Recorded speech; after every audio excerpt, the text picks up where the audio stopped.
प्यारे देशवासियों, नमस्कार। एक बहुत बड़ी चिंता के बारे में मैं आप सबसे कुछ डिस्कस करना चाहूँगा, चर्चा करना चाहूँगा। यानी आज जो हमारे जनप्रतिनिधि हैं वो इतने बिना भरोसे के हो गए हैं, इतने गैर जिम्मेदार होते जा रहे हैं कि उनको जनता से कोई लेना देना नहीं है। जिस जनता ने उनको चुन के भेज दिया वो ठगा महसूस कर रहे हैं। वो जनता ठगा हुआ महसूस कर रहे हैं, क्योंकि अब आप देखिए, एक दल में वो चुन करके आ गया, लेकिन वहाँ किसी कारण से उसकी खुद की कोई अयोग्यता है या कुछ और कमियां हैं, कोई भी कारण हो सकता है, उसकी वजह से वो वहाँ पर ईजी महसूस नहीं कर रहा है, ठीक महसूस नहीं कर रहा है।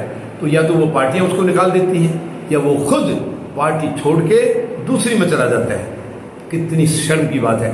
यानी जब उसको चुना गया था तो उसको कुछ ना कुछ तो जनता ने आधार देखा है उसका, तभी तो उसको चुना है। भाई उसके अंदर कुछ शराफत देखी होगी, ईमानदारी देखी होगी, कुछ उसके कमिटमेंट देखे होंगे, तभी तो उसको चुना है। और बाद में वो आदमी छोड़ करके, यानी जिस आदमी के खिलाफ लड़ाई लड़ा उसको इसने हराया है और ये खुद जीत गया, और आज उसी के दल में ये शामिल हो रहा है जाकर के। तो क्या ये जनता के साथ न्याय है? ये तो जनता के साथ सरासरी धोखा है, बिल्कुल सरासरी धोखा है। ये बिल्कुल एक किस्म से उसके साथ विश्वासघात है। ये जनता के साथ विश्वासघात है। जनता ने जब इस आदमी के सामने जो दूसरा उम्मीदवार था उसको वोट नहीं दिया है, इसको वोट दिया है, तो इसमें कुछ तो खास चीज देखी होगी। या तो इसमें ईमानदारी देखी है, शराफत देखी है, या कोई डेडिकेशन था, कुछ तो था इसका, जो इसको चुना है और दूसरे वाले को हराया है। और कल वो अपने आप को यहाँ अनिजी महसूस कर रहा है इस दल में, और वो दूसरे दल में चला जाता है, उसी में जिसके खिलाफ वो चुनाव लड़ा था और जिसके खिलाफ जनता ने वोट दिया था। जनता ने उस आदमी के खिलाफ वोट दिया है, इसके हक में दिया है, और कल ये जाकर के उसी दल में शामिल हो जाता है। तो ये कहाँ तक इंसानियत है? ये कहाँ तक? ये मैं समझता बिल्कुल गैर इंसानियत है। ये इंसाफ नहीं है। ये उस जनता को बिल्कुल सरेआम धोखा देना है, उसकी भावनाओं के साथ खिलवाड़ है, और वो ये इसका जाने का मकसद है। क्योंकि कोई भी जो जनप्रतिनिधि है उसका नाम जनप्रतिनिधि जरूर है, मगर वो असल में जनप्रतिनिधि नहीं है, वो पार्टी प्रतिनिधि है। जिस दिन जनप्रतिनिधि आ जाएंगे वहां, उस दिन उनका चरित्र भी ऊंचा रहेगा और उनका कमिटमेंट भी सही रहेगा। अफसोस कि वहां पार्टी प्रतिनिधि जा रहे हैं, इसलिए वो रिलायबल नहीं है, बिल्कुल भी रिलायबल नहीं है। वो अपने हितों को देखते हैं, अपनी दुकानदारी को देखते हैं, जनता के हितों की उनको कोई चिंता नहीं है। और चुने जाने के बाद जनता को तो नकारी देते हैं, वैसे ही बिल्कुल भुला देते हैं। जनता कहाँ है, कौन है, कोई मतलब नहीं है। जब चुनाव नजदीक आएगा तो 3 महीने पहले उसी जनता को जाके बेवकूफ बनाना शुरू कर देते हैं, उसी के आगे पीछे हाजिरी लगाने लग जाते हैं। और वो जनता इतनी भोली है कि वो फिर से उसके चक्कर में आ जाती है और फिर उसको वोट दे देती है, क्योंकि आखिरी टाइम में ये हाथ पैर जोड़ेगा, पिछली बातों का पछतावा करेगा। लेकिन जैसे ही इसको जनता ने फिर वोट दे दिया, ये फिर वही काम करेगा। तो ये बहुत गैर जिम्मेदारी है। एक दल जिसके अंदर वो चुन के चला गया, फिर वो वहां पर मतलब सही महसूस नहीं कर रहा है, और उसको छोड़ करके दूसरे में चला जाए जिसके खिलाफ चुनाव लड़ा है, तो ये बड़ी शर्म की बात है।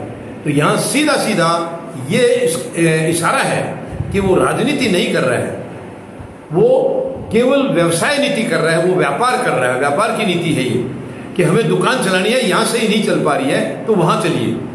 यानी एक आदमी शहर में कोई किसी काम का कोई शॉप खोलता है और वहां उसने देखा ग्राहक कम है या वहां की जेंट्री सही नहीं है और काम उसका नहीं चल पा रहा है, तो वो अच्छी लोकेशन में जाएगा, वहां पर शिफ्ट करेगा ताकि वहां उसका काम अच्छा चले। यही राजनीति में इतना गंदा खेल हो गया है कि एक पार्टी में इनकी दाल कम गलने लगी है तो ये तुरंत उसको छोड़ करके दूसरी में चले जाते हैं। बेशक उनके आचरण में और इनके में जमीन आसमान का फर्क हो, इनको आचरण से कोई लेना देना नहीं है, इनको अपने वचन से, कमिटमेंट से कुछ लेना देना नहीं है। इनको दुकानें चलानी है, इसकी जो हैसियत है उसमें फर्क नहीं पड़ना चाहिए। ये यहाँ पर मंत्री है या सांसद है या विधायक है, उसके स्टेटस में फर्क नहीं पड़ना चाहिए, वहां जो दिखावटी स्टेटस है। बाकी कुछ भी, जनता कहीं भी जाए, जनता के प्रति तो ये कभी होते ही नहीं है। नाम जरूर जनप्रतिनिधि है, लेकिन वो जनप्रतिनिधि होता नहीं है कभी, वो हमेशा पार्टी प्रतिनिधि होता है। क्योंकि जनता के हितों की कभी उसने ना परवाह की है और ना ही उसकी कोई उसके लिए उसने योगदान दिया है। तो ये हमारे लिए बहुत गंभीर बात है। समाज में ये बहुत गंभीर चिंता का विषय है, हमें इसको गंभीरता से लेना होगा। अगर एक व्यक्ति किसी एक दल से चुनकर चला गया, अब उसको 5 साल उसी दल में पूरे करने चाहिए, चाहे उसकी दाल कम गल रही है या ज्यादा गल रही है, किसी कारण नहीं गल रही है, गलत फहमियां हैं, तो आप जिस पार्टी का हिस्सा हैं आप उनसे बात करिए, उनके साथ बैठिए। मैं समझता हूं अगर हम ढंग से समाधान निकालें तो कोई भी समस्या ऐसी नहीं है जिसका समाधान ना निकल सके। समस्या पैदा होती है समाधान के लिए, अगर समस्याएं आई हैं तो उसका समाधान भी है, जरूर है। ऐसी कोई समस्या नहीं है जिसका समाधान नहीं होगा। हाँ, हमें खोजना होगा समाधान, हमें ढूंढना होगा, गंभीरता से ढूंढना होगा, समाधान मिलेगा। तो यहां भी जब एक दल में अगर कोई परेशानी है, अनकंफर्टेबल महसूस हो रहा है, तो अपने दल में बैठ करके अपने पदाधिकारियों के साथ वो बातचीत क्यों नहीं करते हैं, बजाय इसके कि वहां छोड़ करके दूसरे में जाना पसंद करते हैं। अब देखिए एक रिवाज चली हुई है बीजेपी को आज, क्योंकि वो नाजायज तरीके से सत्ता में बैठे हैं, नाजायज तरीके से सत्ता में बैठे हैं और सारा जो सिस्टम है उन्होंने अपनी मुट्ठी में करके रखा हुआ है। ये बिल्कुल तानाशाही है, एकदम तानाशाही है, प्रजातंत्र नहीं है ये। अब ये जनता को ये मालूम है तुम्हें यहां सब कुछ ठीक नहीं लग रहा है, और उस दल को पूरा देश जानता है बीजेपी बिल्कुल सबसे गैर जिम्मेदार पार्टी है, गैर जिम्मेदार उनकी सत्ता है। तो फिर ये आदमी क्यों उस दल में जा रहा है जिसको ये खुद भी जानता है वो गैर जिम्मेदार हैं, जनता के हितों में नहीं है, वो देश के हित में भी नहीं है, देश को लूट रहे हैं, तो ये उसका हिस्सा क्यों बनने जा रहा है? इसका साफ साफ मतलब है कि उसकी दुकान यहाँ कम चलने लगी, इसलिए उस दुकान को और ज्यादा चलाने के लिए वो दूसरे दल में जा रहा है, यानी बीजेपी में आ जाता है। और बीजेपी तैयार बैठी है, किसी दूसरे दल को कमजोर करने के लिए ये किसी भी हद तक जा सकते हैं। इतनी गंदी सियासत है इनकी, ये दूसरों को कमजोर करने के लिए उस आदमी को बेसिक अपने कंधे पे बिठा कर रखेंगे, लेकिन उनके यहां से उसको जरूर निकाल देना है ताकि उनको पीड़ा हो, उनको तकलीफ हो। ये बहुत छोटी सोच है, बहुत छोटी सोच है। मैं जनता से उम्मीद करूंगा कि ये इस तरीके से हम सरकारों को शायद नहीं बदल पाएंगे, लगता नहीं है। 75 साल में कोई भी जिम्मेदार सरकार हमें नजर नहीं आ रही है, सब अपनी अपनी दुकानें चला रहे हैं, अपने व्यापार चला रहे हैं और जनता का ये शोषण कर रहे हैं, गरीब का शोषण कर रहे हैं, बिल्कुल बुरी तरह से किसान का शोषण कर रहे हैं। हमें जनता को बचाना होगा, हमें देश को बचाना होगा, तो ऐसे गैर जिम्मेदार लोगों को बाहर रखना होगा। इनको कभी भी समाज का हिस्सा नहीं होना चाहिए। जनप्रतिनिधि के लायक ये नहीं है जो धोखा देकर के दूसरे में जा रहा है, इसका मतलब उसको जनता से लेना देना कुछ नहीं है, उसको केवल अपनी राजनीति चमकानी है, अपनी जो है रोटियां सेकनी है, जो कि बहुत गलत है। ये दुर्भाग्यपूर्ण स्थिति है, हमें इनको रोकना होगा, ऐसे आदमी को आगे आने से रोकना होगा, तभी समाज में बदलाव आएगा। जब जनता इस तरीके से कदम उठाएगी तो आगे कोई भी आदमी छोड़ करके दूसरे में नहीं जाएगा। उसको मालूम है अगर तुम छोड़ कर गए तो तुम्हारी सदस्यता खत्म, और उसके बाद दोबारा चुन करके भी जनता नहीं भेजेगी।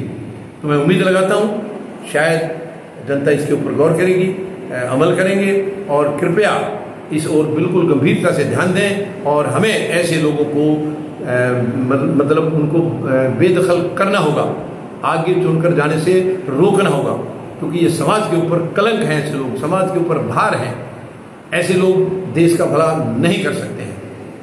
उम्मीद है आप जरूर मेरी अपील पर गौर करेंगे। धन्यवाद। जय जवान,